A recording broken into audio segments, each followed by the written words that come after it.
Hello, everyone, and welcome to the RBC Lunch and Learn hosted by the J. Herbert Smith Center at the University of New Brunswick. Thank you for joining us online. I know we normally have this session in person, but we're really excited to be hosting this as an online format. So today we're excited to bring someone from out of province. We have Ben Feferman, CEO of Amuka Esports, here with us today. So Ben is the CEO and founder of Amuka Esports, or co-founder, I should say. His executive experience transcends many different industries. He founded his own film production and media company that served as one of the very early digital agencies with a focus on social media and video content. He later transitioned into the investment banking world by co-founding Amuka Capital, an exempt market dealer that focused on raising capital for real estate, tech, and eventually esports companies. Ben has been very active in the esports industry for the past 6 years as an investor, advisor, and content creator. And outside of this, outside of the office, Ben is training for the NHL 94 World Championships and chasing after his 4 kids. So I'm going to bring Ben right into the stream right now. And hey, Ben, how's it going? Hey, good, and you? Not bad. Thank you for joining us today. Hold on, I'll just do this so we can see everything. So I've just done a little intro about yourself, but why don't you tell us a bit more about you, your experiences, your career, and all that as well? Yeah, sure. And I do want to apologize. There may be some people coming into the room because we're doing some work here, some painting and things like that. Okay, just wanted to get that out of the way. So appreciate you reading the intro. I've had a career that sort of transcended a few different industries, film, then went into finance and then esports.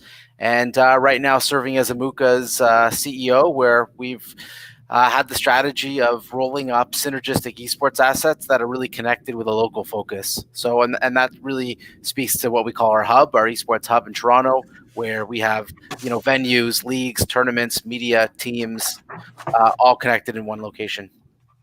Awesome. So I guess we'll just get right into it. You talked about this esports hub in Ontario, or in Toronto specifically, and it's esports as a whole is growing worldwide. However, some regions may find it more difficult to kind of prosper with this industry. What conditions do you believe help make communities like this grow? Yeah, I think it really starts with like local and grassroots. I think whatever vertical you want to be in or build up, it's got to be from the beginning. So that's where this whole industry starts. Like when people think about esports, yes, there is, the pro scene and hundreds of thousands of people watching you, but like really it speaks to the local scenes in every community. And even just the big difference between the video game industry being $150 billion industry versus esports being $1 billion, I think speaks to the big tent that is gamers. And you really want to be able to build that up. Okay. Yeah, because as you say, the big video game industry as a whole is about 150 billion right now, with aims to be about 250 by 2023, I believe, or something like that. Yeah, so 300 by 2025. So exactly. Yeah, this is going to double in 5 years, which is crazy. Which is nuts. So do you think the esports sector will see a similar sort of growth, or do you think it'll be a little bit quicker than that because of some of the stuff going on right now? Well, firstly, I definitely question the number that esports is only $1 billion industry. Like, just back of a napkin math, it doesn't add up for me. I mean, I use the number because, Newzoo, who published it, is kind of like the authority on esports analytics and the size of the markets and regional markets. So, but I definitely put a asterisk on that. I know. I think esports will grow. I think in tandem with it. I mean, it's. I don't think it'll be faster then. I don't think it'll be slower then. I really think it moves with the tide. Absolutely. And like, again, as you said, Newzoo estimates at 1 billion right now. In 5 years' time, if we say, I don't know, doubles over each time, that still only says it's going to be about 5 billion, maybe, even if that, or maybe 10 billion. But that number still seems a little off to me, especially with all the investment going in from bigger players such as like Ubisoft and Activision Blizzard, or any of those other big players as well. So anyway, as you say, it seems like it's going to be a lot bigger than what they say. Yeah, there's something off with the numbers. I mean, it's obvious. Like, even just prize pools. If you think about for the past 12 months, there's been, and again, I don't even know about all the other regions, even outside of North America, but like, you got to figure that's at least 100 million, right? Like, if Dota in and of itself, if TI is close to 40 million, like, you add in all the major leagues, so at least 10% of that revenue is going to be at least prize pools, all the media rights. Like, I don't know, I just don't understand all the again, am I esports? Am I counted in those numbers? Like, I don't think I am. And like, there's no way if you add up all the LAN centers and all the tournaments. So no, it's bigger. Okay.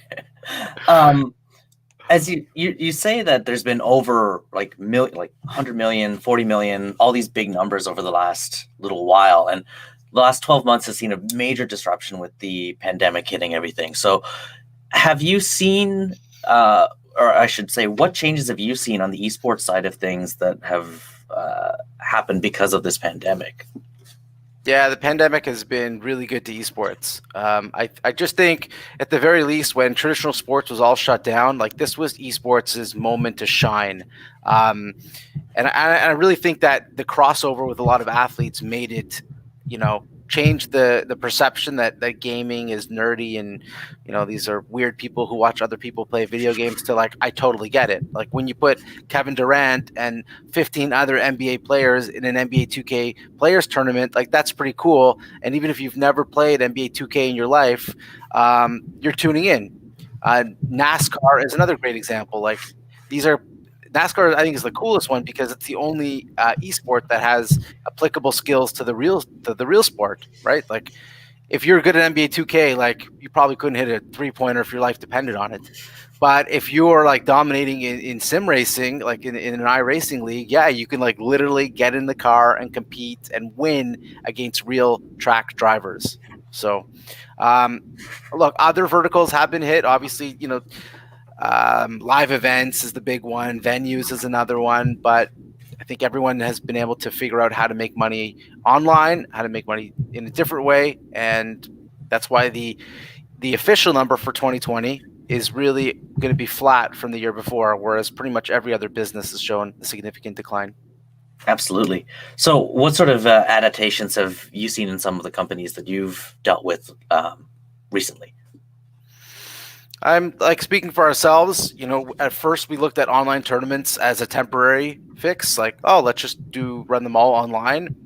Now it's like the greatest thing ever. So we wouldn't have really tried online tournaments and really put the energy, because it's a lot harder to make money. Like, as a venue, I'm a premium gaming experience. You want to go and you want to play on a stage with lights and production and casters and get that LAN experience. You're only getting it here. But as soon as I move online, I'm competing literally with like thousands of other tournament organizers all over the world. Many of them have way deeper pockets than me, so I can't compete. I can't make money. It's really hard. So that's a challenge. So I think we've really tried to focus on, let's build community events. Let's eliminate kind of the cash prizing for amateur gamers, which I can't stand, and just really have a good time. And when we get back online and we can do big LAN events, we'll run them simultaneously with online. Nice. The hybrid model for live situations has been something that has been spoken a lot of, not just in like tournaments and stuff, but also conferences and things like that. So it's really cool to hear that like moving towards that might be something that you guys might be looking at it in the future as well. You spoke about it's harder to make money about being online, and for me, I'm not 100, like, I don't know your business model very well, but could you kind of explain how the business model of a tournament works, and how that kind of, how do you generate revenue with that sort of thing? Yeah, sure. So if we're doing a big LAN event, or even just to back up, like, we're open, anyone can come in, sit at a computer, you buy hours, buy a membership, you play all your games. We have 60 or 70 games pre-downloaded, fastest internet connection. So people come in just for general gaming experience. And then in addition, there's tournaments, which we would run 5, 6, 7 nights a week. And we charge a tournament fee. So if you want to play, it could be anywhere from $10 to $20 to enter a tournament. Now, if you have 50 or 100 people in the tournament, you can see that amounts to, some pretty decent coin, especially for a weekly event. When you get online, though, the market's not there to charge $10 or $20 for an online tournament, and the market price for an online tournament is free, and you have to then monetize differently. So it now all becomes sponsorship generated. So we need to be able to show our sponsors like Corsair and Red Bull and Ubisoft that we can get a lot of participants and a lot of eyeballs. And the only way to do that is to move to a free model. So that's just how the online tournament ecosystem changes a little bit versus, LAN events. Absolutely. And I can see how that would be a little more difficult, but at the same time, I could see how it could be an opportunity to really grow your brand online and get more eyes on what you're doing, and the comparative to being just in person, for example. Well, just like this, we're able to stream online and see people across the country compared to maybe just your ecosystem in Toronto, for example, right? Yeah, no, 100%. And we've been able to penetrate geographic barriers that we wouldn't have had the cash to do anyway. Like we're getting tons of guys from New York competing in our FGC events, called Digital Havoc. Like we wouldn't have had the cash to go down to upstate New York and open up a LAN center and do these events every week and build that community. But because we're online, now we're able to do that. Absolutely. And you touched on a point with that, and just now as well, talking about some of the like top talent coming out of like New York and other areas as well. But so esports tends to have that focus on that top talent, right? These pro players that are the top 1% of like all players in different games and whatnot. Just as every other sport does. However, unlike other sports, esports doesn't quite have the most traditional way of sourcing new talent, I think. Where you can go and see clubs going on, or other like in-school teams and that sort of stuff, and then you can see the progression. Esports doesn't quite have that yet. So my question is how do you see this changing over the next 5 to 10 years or so?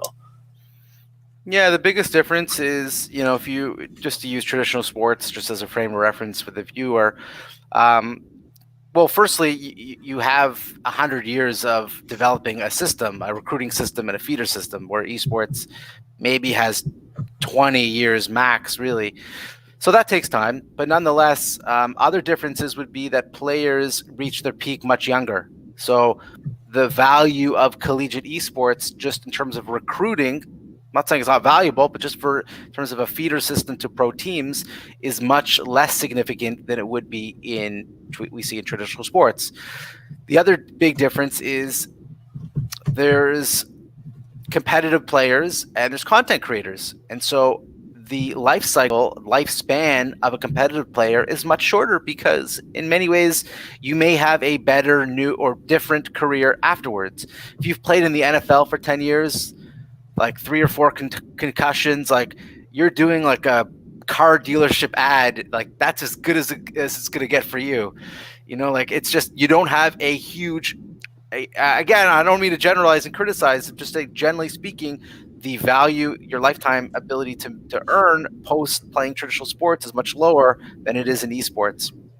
So I think those are the factors that lead to a much different system, where it's definitely more fragmented. And the only way to kind of fix it is it's going to sound weird, but like you have to build out high schools. That's where these players are going to be drafted. You have to be scouting 13 and 14-year-olds because those are the players that are like, your rookies are going to be 16 years old by the time they are playing pro in a COD league or Overwatch league. Interesting. And I know that's been seen. So like you take the Fortnite World Championship last year, it was a 16-year-old who won that big prize pool at the end of the day.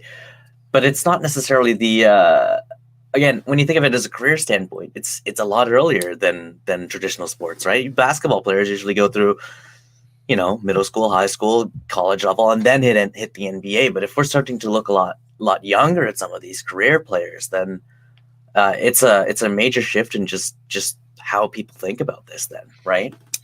And maybe it does need to change. Like the NBA, they do not let you draft out of high school anymore. Like back in the day, you could. Kobe, LeBron, these guys ain't going to university. They're great, and they're going to be drafted and playing pro.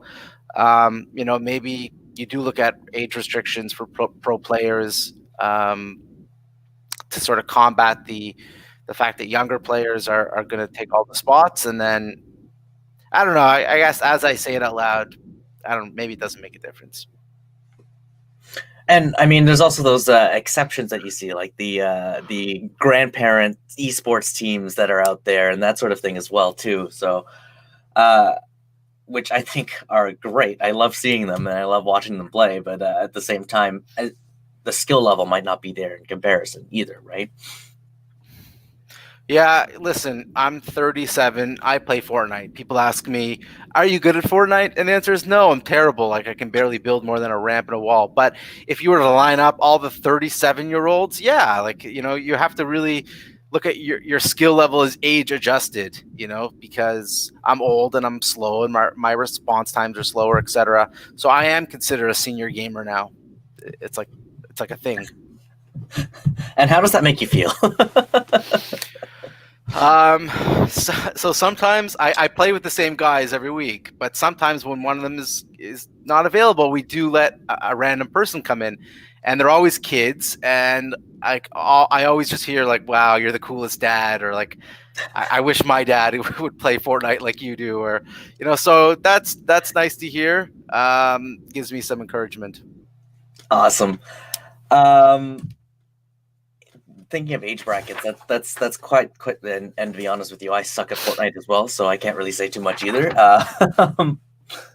Sorry, I'm just looking through some of these things here. You spoke about content creation as well, and how some of these players will move to content creation as their sort of life afterwards, and you can still see it in the traditional sports side as well. And I only use this so we can have comparisons for people watching out there as well. So take Shaq, for example. He now hosts, I think, one of the sports on Sportsnet, right? For example, is that kind of how you see it going, or is it something a little bit more than that? Than that they go out and create different content than, say, commentary on sports, for example?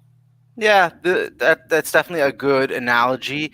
The biggest difference, though, is that Shaq doesn't own really any of that IP. Like Shaq is a paid employee of a television network. Stephen A is a paid employee of a television network, and that's it. They're not.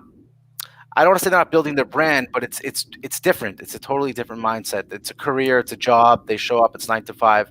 Content creators are different. You're running your own business. You are in charge of your own brand. You're building a community and a fan base. So the content creation world is still different. Like you just don't have.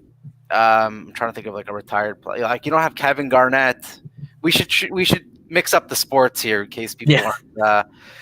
You don't have Mark McGuire, like streaming batting practice or playing baseball and having people watch him. Like no one's watching Mark McGuire, like, to my knowledge, at least. So I think that's different. And yeah, like some players will move into casting roles, like talent. That happens all the time. But when you're a content creator, it's a totally different ballgame. Now, not everyone out there is kind of aware of the whole content creator mindset and that sort of stuff. And like I know for companies and for entrepreneurs out there, content creation might be something that they just see as, a part of their marketing side of things, right? Which of course it is. And in that case, so it's key to those companies for marketing their brands. So what sort of strategies have you used in the past to get a message out there? Because I know you've done some content creation. You're currently a content creator for esports, and you've had your own film company in the past as well. So just what sort of strategies have you used? Yeah, number one, I think you got to know the platform that you're working with and know the audience. So for LinkedIn, yeah, I do really focus on thought leadership, try to break down the stories in the gaming and esports world, try to seek out interesting stories, interesting takes. I did start a show called Esports Unfiltered because a lot of the kind of esports news and commentary that was out there wasn't really taking a stand and wasn't feisty enough, except for guys like Richard Lewis or A lot of the other ones were very vanilla. So I wanted like Esports Unfiltered to be like, hey, this is the story and this is how I feel, and I'm going to own it. I'm going to own the position. And people, I think, are afraid to have an opinion, to state their opinion. And I think that's BS. So that's kind of like the chip on my shoulder to create that show. And we've done, I don't know, 20 or 30 episodes. They're like 5 to 10 minutes each. I shoot a couple every week. And then I'm always, I think content creation, it's got to be organic. Like it can't just be, I'm going to do this, I'm going to do that. It's whenever I find something interesting, I post it. I did an investor Q&A, and I had a couple funny lines from that presentation, so I clipped them, and they're cool piece of content to watch. This is content too. Maybe you're going to have we have a great conversation about something. We make an interesting point. You clip it, you post it, you share it. So that's kind of how I see it, but it's not a afterthought. It's your content is first, and whatever you do is secondary. Sorry, that's a great point. Content is first, everything else is an afterthought. Also known as 100 Thieves, also known as FaZe Clan. These are entertainment companies that have some competitive esports rosters attached to them. And I know for a fact that a lot of those esports companies have, well, content creations at their core on top of the esports, on top of the tournaments and all those sort of things as well. They're also focused on the brand, and not just of, well, like FaZe Clan, for example, but also of their players as well. Do you see other, well, let's just say other companies taking advantage of that sort of thing? Should other companies be, I don't know, taking their CFO out and turning them into a content creator, for example, or something like that? Yeah, I think, look, these are the two of the most successful esports orgs. So I think people have and should take a playbook out of Xset and FaZe and 1% and some of the newer or more established brands. I personally, though, I find it bizarre that a lot of esports CEOs aren't gamers or don't know anything about the games. And I'm not saying you got to be good, but like, would you think it's weird if Mark Zuckerberg never tried the Facebook app? Would you find it weird if the CEO of Canopy Growth never smoked a doob in his life? I don't know. I'm not saying you got to be an expert, but I think if you have never even tried the product, I think there's going to be a major disconnect between you and your audience. Absolutely. And I think this sort of bridges well to the next sort of point I was curious about. So something else that you started with Amuka is an incubator for esports, and it's the first in Canada, I believe, if I'm not mistaken. There. Yeah. What got you interested in starting this? So I had seen a ton of esports decks, literally hundreds, and I just kind of kept seeing the same thing, that the business prowess was really lacking with esports companies in particular, and they had the passion, and you can't teach passion. You got it or you don't. You're going to hustle and grind or you're not. I don't think there's no incubator that's going to teach you to work harder. But when people don't understand things like revenue and expenses and EBITDA and go-to-market strategies, there's a problem. So that's one. The second was, we had just gone through all these issues, and it's hard to raise money as a startup. And then when you add in the layer of esports, now it's like another thing to explain, there's just not a lot of people who are going to invest in early stage esports companies. And the last reason was, selfishly, when we would invest or acquire a company, I hated the due diligence process. I hated having to have a bunch of meetings and Zoom calls and make a decision. So this gives me 10 weeks to work very hands-on with a company. And at the end of the day, I'm going to know if we're a good fit to work together. I'm going to know if we should be acquiring this company, if we should invest in this company, if we should partner and work with this company. And I just can't do that unless we're spending the time together. Absolutely. So those are the core reasons. And we have RBC is actually through RBC Ventures, through owners, one of the sponsors of our incubator. Good to know, because they are our major sponsor for this. So thank you, RBC. So, that business deficit seems to be a big component of it, and I guess that also sort of leads me to think about. So, what sort of what do you look for in your entrepreneurs then? I know you said the willingness to work, the grind, that sort of stuff is key, and so is the passion. But are there other pieces that people should know before coming to pitch you their idea? Yeah, so we only take 4 companies per cohort.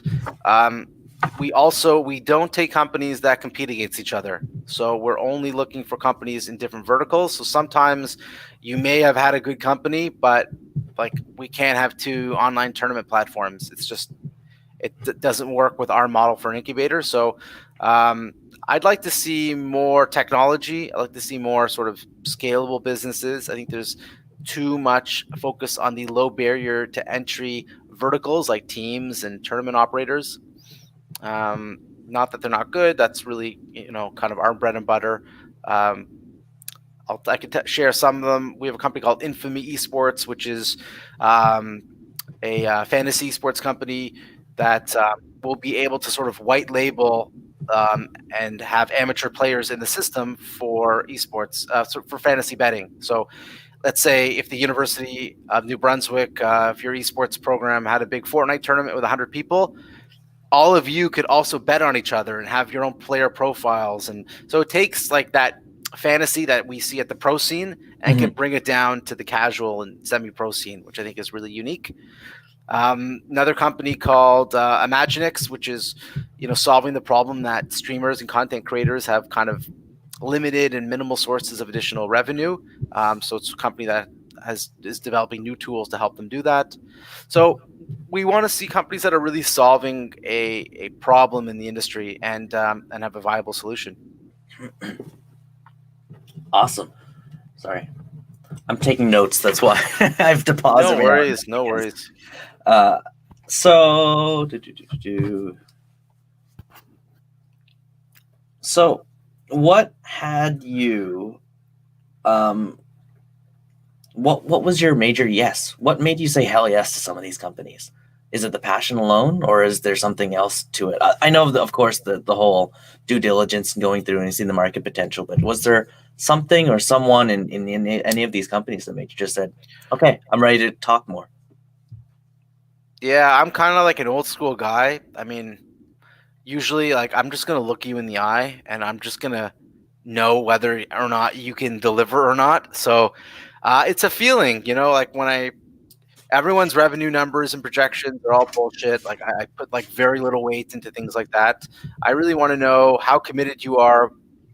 And like, are you the type of guy or girl that's going to grind it out? Like, it's very hard to make money in this industry. Like, don't let all the glitz and glamour jade you from the fact that like it's hard. So are these guys able to grind it out?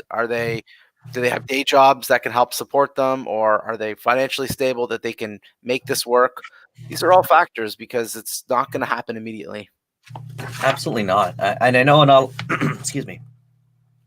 A lot of our viewers of technology, the stuff for the J. Herbert Smith Center, are entrepreneurs, are aspiring entrepreneurs. So it's really good to hear about this side. This side of entrepreneurship isn't easy. It's not something that we can just pick up and do. It is a grind, and it is a journey that you have to be invested in. It's not just, hey, I'm going to be an entrepreneur tomorrow, right? Definitely doesn't work like that. Yeah. Excuse me. Sorry. So the esports industry overall is relatively new. You said maybe about 20 years if we're really, really looking back at some of the stuff like early Doom tournaments or something like that. With something so new, what's the major interest to you? Is technology is the biggest forefront of your mind? Like, is that what you're looking for next? Like within esports, like Yeah. what vertical?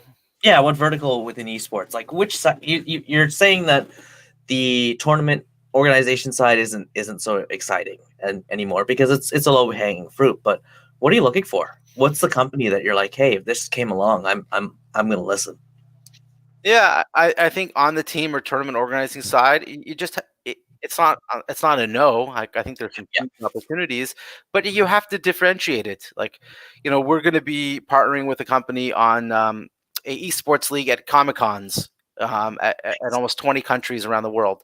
That's different. No one has really had that crossover between comic book culture and gaming culture in a competitive esports environment on a massive scale. So that's like an old school traditional tournament organizing, but like it's a unique model that kind of is like the Olympics for esports with Comic-Con. So it's cool.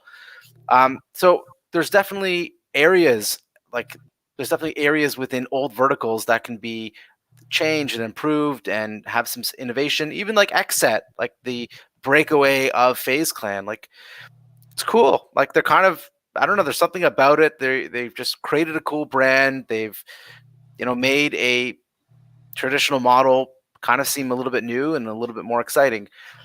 In general, it kind of trends, I would say. I think mobile gaming is one of the things that excites me the most. I think in North America, we're stubborn and elitist, and we kind of poo-poo mobile games because we all have $3,000-$4,000 PCs and lightning fast internet connections in our homes. The way the vast majority of the world games is mobile, and like there's nothing wrong with mobile, like so I hope we can sort of change that perception that mobile gaming is like a lower brow form of entertainment and competition, because it's going to take over. I think whether it's PUBG or Clash of Clans, some of the bigger games. So the mobile esports scene I think is going to be massive. The other one I'm excited about is VR, is like competitive VR. Like I don't know if there's no name yet. I've used the word V Sports.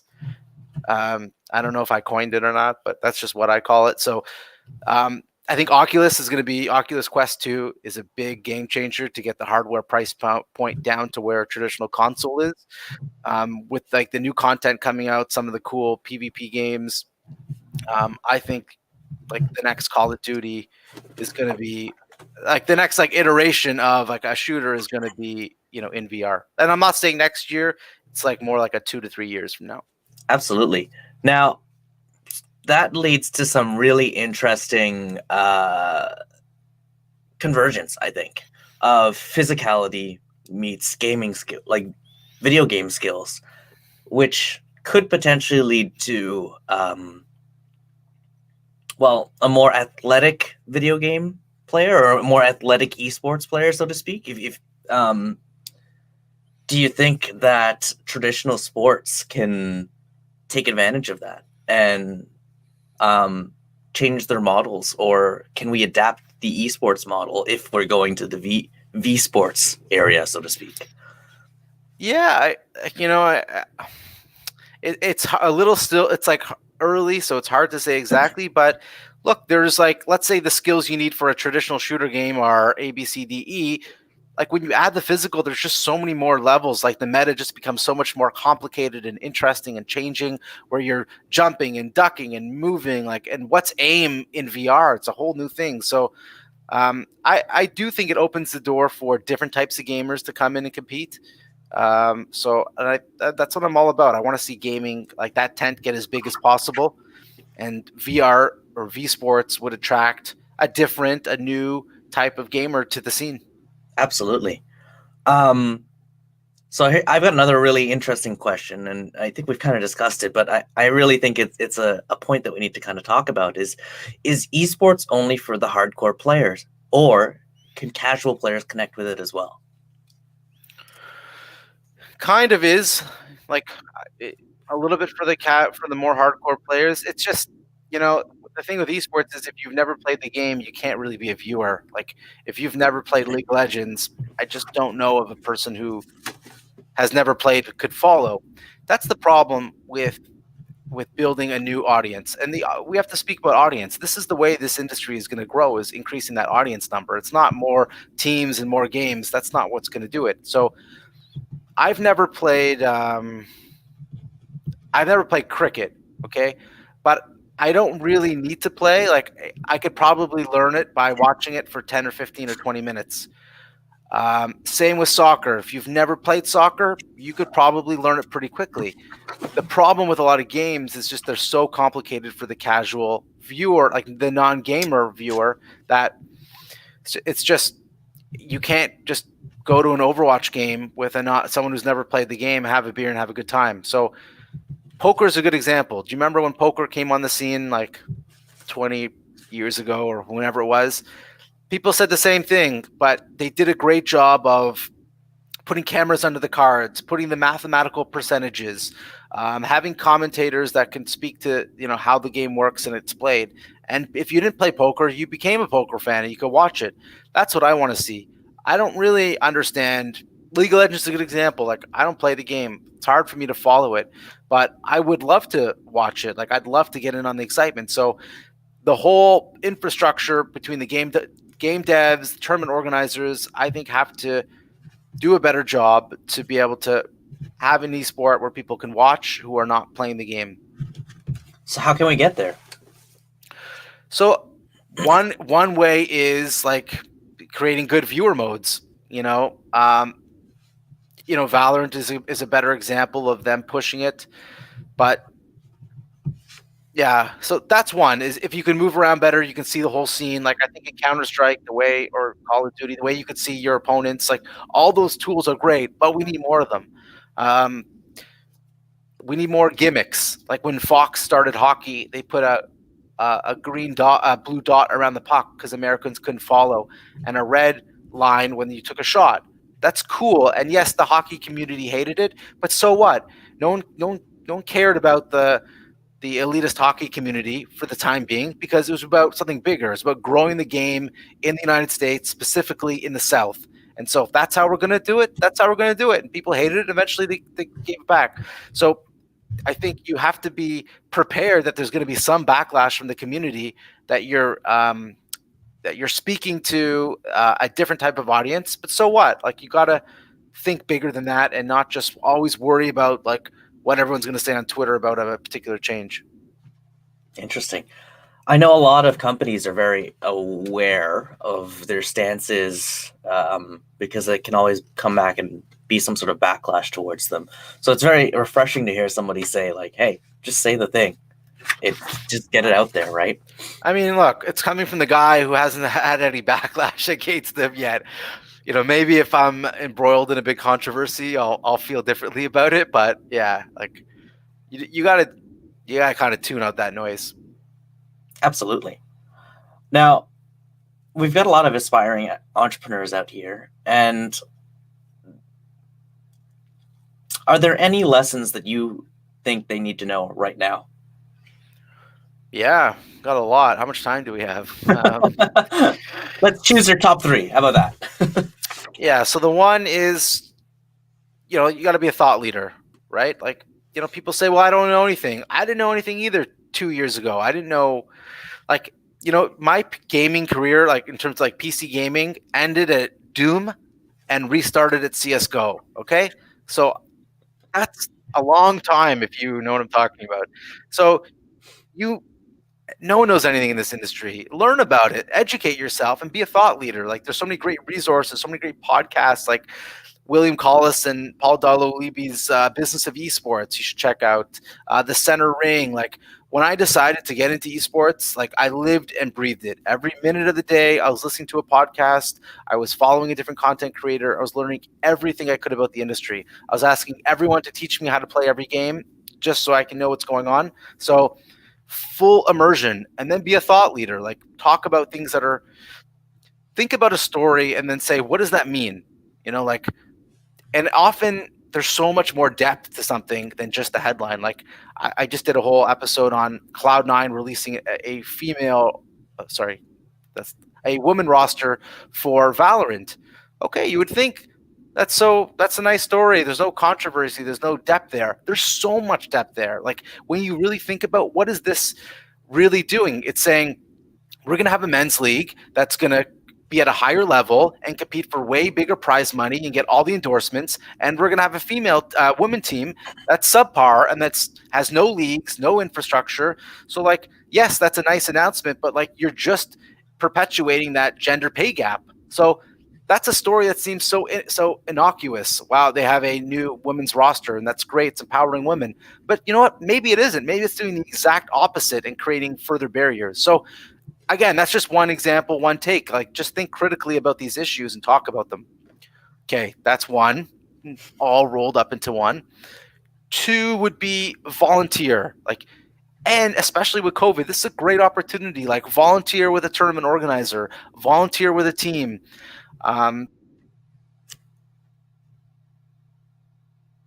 Oh, Ben, I think we froze. Get out there and volunteer. And then the last would be just do it. Like, tournament organizing is the best way to start. Get 10 of your friends and freaking do a tournament. Like, play something, put up some prize money, have a good time, stream it. Like, that's how you start. And you can't be afraid of no one's going to watch, or I'm not good, or who cares? I'm not good. I'm shit. You go look at my Fortnite stream and tell me how good you think I am. But I do it anyway because I love it and I think it's important. You got to get out there. Awesome. Now, I'm just going to key in on something there. It's about prize money. And I think you kind of touched on it earlier as well, about prize money for early or amateur sort of level. And I know I've spoken to other esports players right now and how they see that there needs to be some sort of reward at the end of the day. How do you feel about that? Man, you know how to like ask all the questions that really bring up all the fire and passion. Okay. Did you ever play any traditional sports growing up? A little bit, yeah. Yeah, what did you play? Mostly badminton, to be honest with you, or some soccer when I was like really small, but yeah. Okay, so let's say badminton. So you played in like a rec league, like a Yeah. What was the prize pool for your badminton rec league? How much was the prize pool? None. There was no prize pool. Yeah. So why do people play? Why do people play in that league? I would say it'd be for intrinsic value, because I wanted to, because it'd be fun, because I thought it'd be a good time. All great reasons. And are you guys professionals, or were you guys amateurs? Absolutely amateurs. Okay, so in every single traditional sport, we all have, from the very beginning, competed for the love of competition, because we play because we want to win. We play because we want to be with our friends. We want to socialize. Like, there's never, ever been prize money in traditional sports recreationally. I'm not talking pros. Pro is different. You do this professionally, you get paid. But for amateurs, I just think it's like a really sickening culture of entitlement that like amateurs will only play for prize money. And like, I'm so against it. I think it sends the wrong message. I think it makes, and then people complain that, the game's not fun anymore. And, like, because you've made it like that. So we should play games because we love to play games, because we love to compete, because we're competitive and we want to win. And it should never be about the money. And I'm a hypocrite because we still do some cash prizes for events, because that's just like the system that we're living in. But deep down, I think it's ridiculous. And we are now rolling out more leagues that have no cash prize pools, some prizing. And we want to really reframe the values and the goals when you enter into recreational play. It seems like that would be a major, like, cultural shift, though, to go from having zero, and it doesn't have to be cash. Let's just say, going from some sort of prize value. Maybe it's a keyboard from Corsair, or an Elgato something or other, or cash, to none whatsoever. So how do you think we can get there?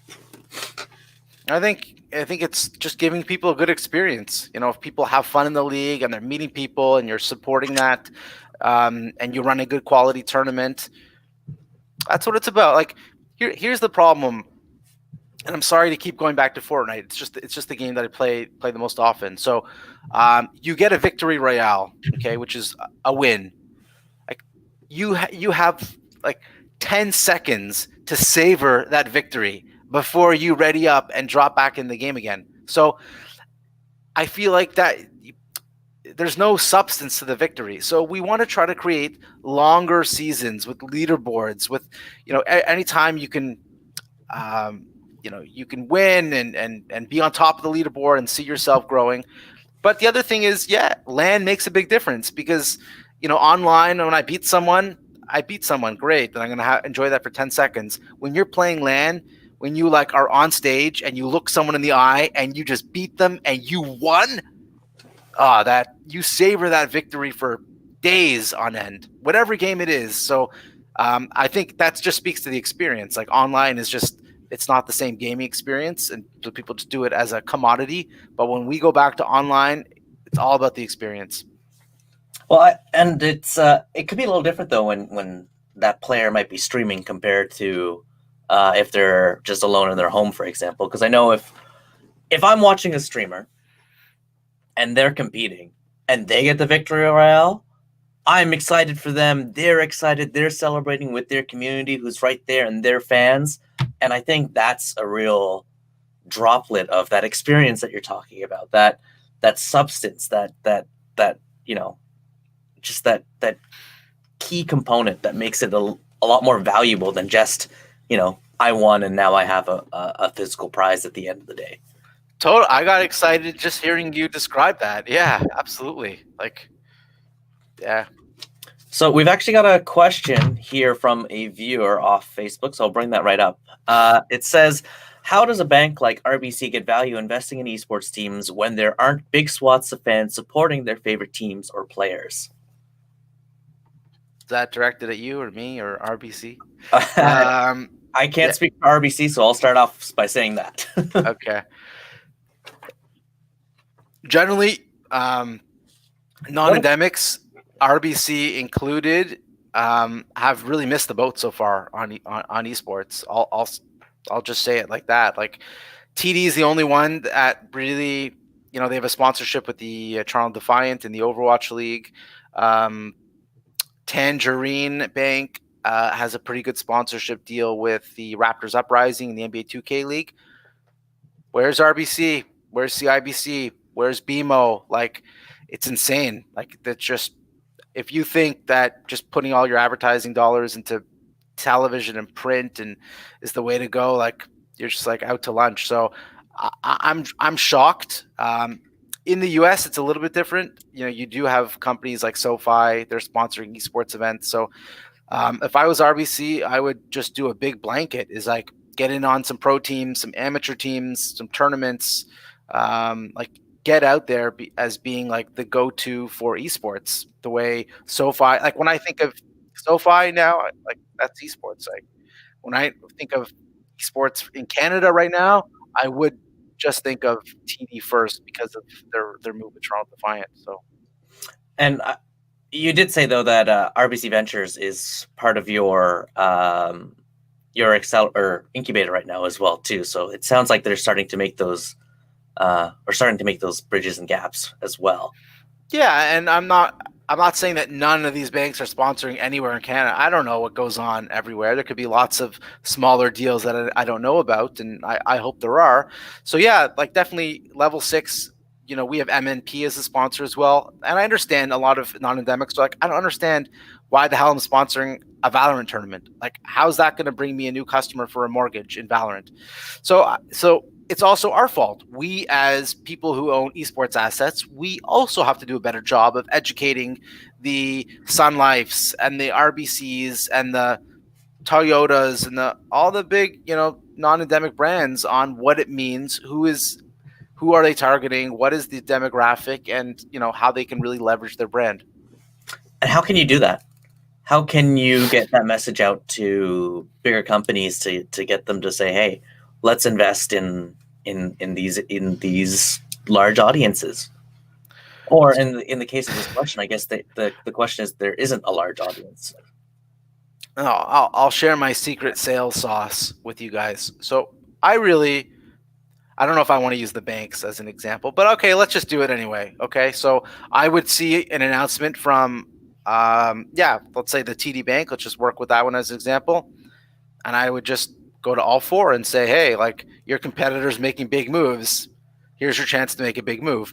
Because if someone did that to me, like, I know how I would feel. And like, if someone said, oh, your competitor did a deal with me, like, don't you want to be in that league? Don't you want to be, staying up there? I'd be, yeah, for sure I want to. So that's the best ways. Look, Rogers, Bell has the Bell 5 House. It's a really cool activation for the Raptors Uprising team. Where's Rogers? Nowhere. Rogers is like totally gone from esports. So I would like focus on getting them. Same with retailers. Like, we're trying to secure some retail partnerships. Same thing. I'd say, look, Costco, it's a bad example, but Esports Arena is building esports venues literally inside Walmart stores. Like, what's your play? Now, Costco, if anyone's been to Costco, you know there isn't an extra square foot of space in a Costco that's unused. But whether it's Best Buy or Staples or whoever, you got to make those partnerships. So see what other people are doing, and then really go after their competitors and try to give them better value. Awesome. Well, Ben, I think we're wrapping up for time, so I just really wanted to thank you again for chatting with me and taking the time to do this, I guess, interview, so to speak. Thank you so much, and I really appreciate it.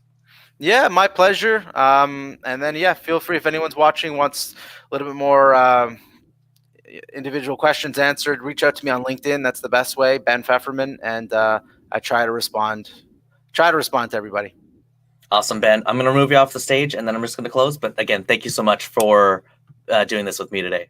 My pleasure. Take care. You too. So thank you, everyone, for joining us for the RBC Lunch and Learn series hosted by the J. Herbert Smith Center for Technology Management and Entrepreneurship.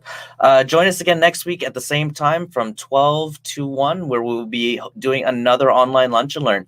And remember to connect with us on our Facebook page, on Twitter, on LinkedIn, wherever we have our pages. And